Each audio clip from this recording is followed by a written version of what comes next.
Yang kedua, tolong catat. Jangan tidur larut malam, Pak. Batasan tidur jam berapa, Pak? Jam 11 paling telat. Harus sudah tidur. Kenapa? Apa penjelasan medisnya? Orang yang tidur di atas jam 11 akan terganggu fungsi livernya, Pak. Dimana liver kita ini fungsinya banyak. Ya, ada 500 fungsi liver loh, Pak. Fungsi jantung ada berapa, Pak? Fungsi jantung satu. Fungsi jantung tugasnya untuk mompa darah. Fungsi ginjal ada berapa? 2, absorpsi dan filtrasi. Fungsi liver 500 fungsi. Jadi organ yang paling berat dalam tubuh kita kerjanya adalah liver. Liver akan rusak manakala kalau kita tidur di atas jam 11 malam. Berarti 500 fungsi liver bisa rusak, Pak. Ini salah satu penyebab diabetes. Bukan hanya kerusakan pankreas, tapi rusaknya liver bisa jadi penyakit diabetes, Pak. Jadi kalau sakit diabetes itu yang terganggu itu sebetulnya bukan hanya pankreasnya, livernya pun rusak, ususnya pun rusak. Makanya dalam pengobatan diabetes di klinik kami itu bukan hanya ngobatin pankreas, tapi 3 organ penting ini saya obati: usus, liver, dan pankreas. Kebanyakan kenapa kalau dalam pengobatan tradisional mereka tahunya diabetes itu hanya pankreas, ya kan? Tapi di sini dalam pengobatan holistik, orang yang kena liver itu 3 organ ini pasti rusak: usus, liver, dan pankreas. Salah satu penyebab dari kerusakan liver akibat kebiasaan tidur larut malam. Jadi salah satu penyebab diabetes pun bisa karena tidur larut malam. Ya, batasan tidur jam berapa? Sekali lagi, jam 11 harus sudah tidur pulas. Jadi jam 10, setengah 11 paling lambat kita harus tidur pulas. Nanti setelah jam 1 boleh bangun. Yang penting jam 11 sampai jam 1 ini harus tidur pulas. Jadi kalau Bapak mau sholat tahajud jam 2, setengah 3 ya monggo. Ya. Oke, itu yang kedua. Yang ketiga, air putih, Pak, dijaga 2 liter sehari. Bagaimana cara minumnya yang baik? Rasulullah sudah ngajarin kita ada 6 sunnah.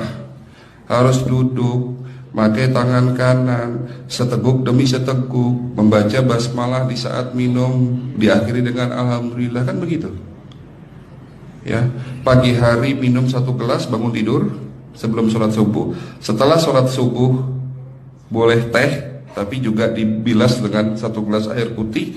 Sebelum mandi nanti, Pak, minum air hangat. Kalau Bapak mandinya pakai air dingin boleh, tapi sebelum mandi minum air hangat, biar tubuh kita ini jangan terlalu dingin di saat kita kena air dingin. Sampai maghrib pastikan 2 liter sudah masuk dalam tubuh kita.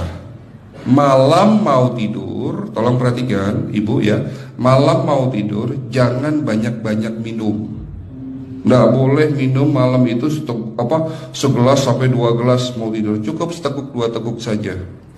Karena kalau sampai kita minum mau tidur 1 gelas besar, ginjalnya malah rusak, Pak. Ya.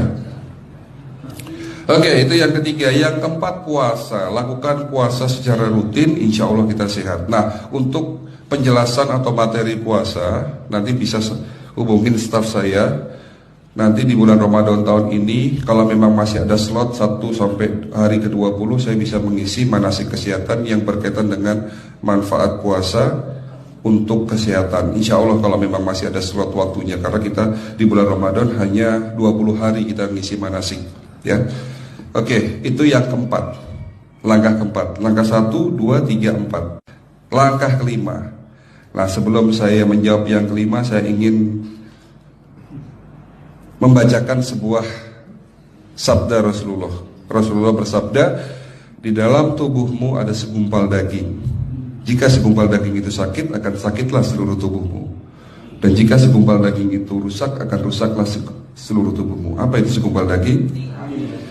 Segumpal daging itu adalah hati. Tapi ternyata yang dimaksud Rasulullah itu bukan liver, Pak. Yang dimaksud Rasulullah adalah hati kita, roh kita, jiwa kita, perasaan kita.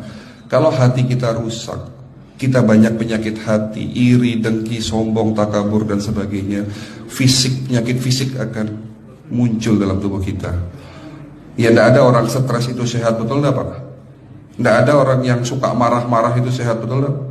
Bahkan Rasulullah mengajar senyum adalah ibadah. Senangkan orang lain, permudah urusan orang lain, insya Allah.